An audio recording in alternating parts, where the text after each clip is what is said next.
Hi everyone, welcome to Ladies Tips. I'm Alessia. Today I wanted to talk to you about the common mistakes that we do in ballet fitness. I wanted to talk to you about this for a long time, not only because I wanted you to do the exercises perfectly, but technically correct. Therefore, you're not gonna get injured, and if you have any doubts at any time while you're doing the exercises at home, you can come back here and check what the mistakes could be.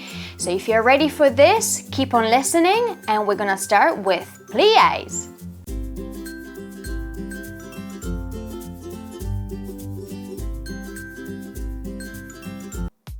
Here we go, guys.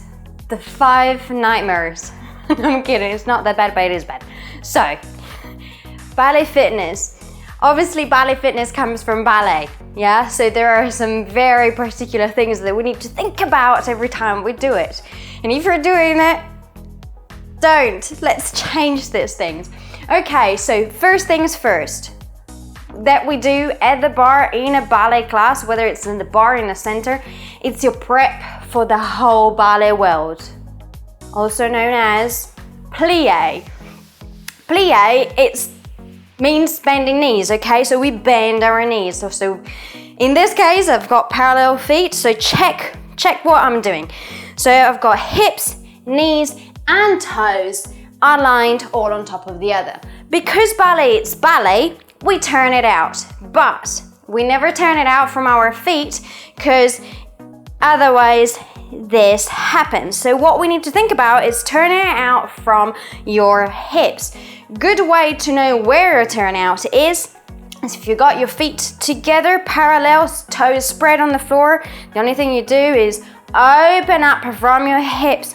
Don't force it from your feet, because otherwise, as you can see, probably from out here, the alignment of the knee, it's completely wrong, which means that every time you bend, your knees are gonna go over, and it's pretty much like walking this way, yeah? We don't want that. So we want nice, comfortable or natural turnout, which can be worked from your hips, okay? So first things first. Then we go into this plie. So bending our knees, thinking about the alignment that go all the way down to our feet. Remember, the weight and the alignment and the line that goes down from the knee should be between the second and third toe, so right in the middle. Never on the front, never at the back on the pinky, okay?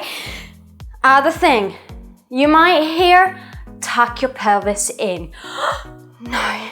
Do not tuck pelvis in, okay? We've got a natural spine. What we need to think is corset. The moment we think corset, yeah, our core, which is not only the abdominals, is the muscles that hold on to our back as well, work together. So corset, so a string, an elastic that goes from rib to rib, closes in.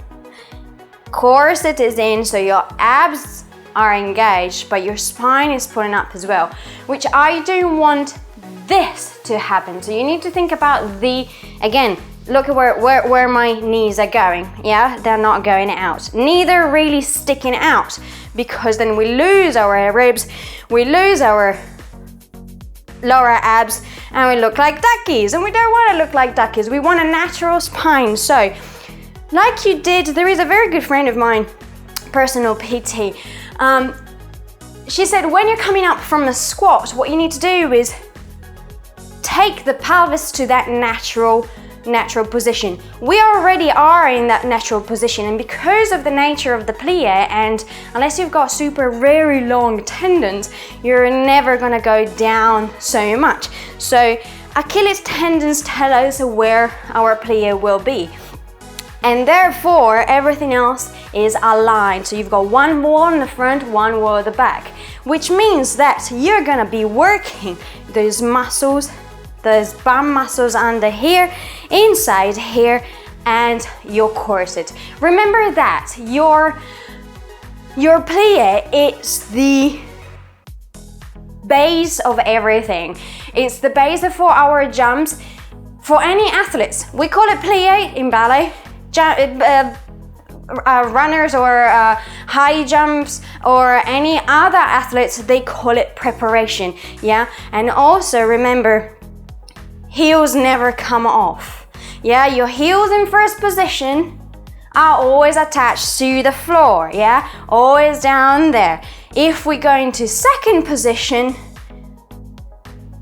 in plie, they never come off. Same in fifth position or fourth or whatever it is. Things change when we go into a grand plie, which means we go all the way down. So again, think about that pelvis going down. We go into plie.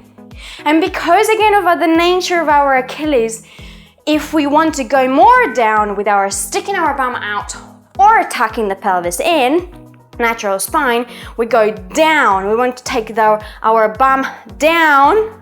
Yeah, still thinking about staying up.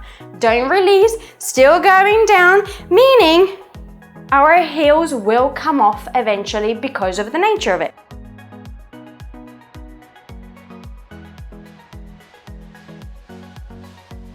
When we recover from a grand plie, we come back to that position, which is a nice, strong, stable position and safe. That's what is most important. It's a safe position. This is not safe. This takes a lot of strain on the quads and the Achilles and the quad and the calves.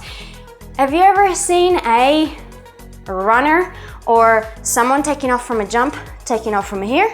No. But why do we do releves?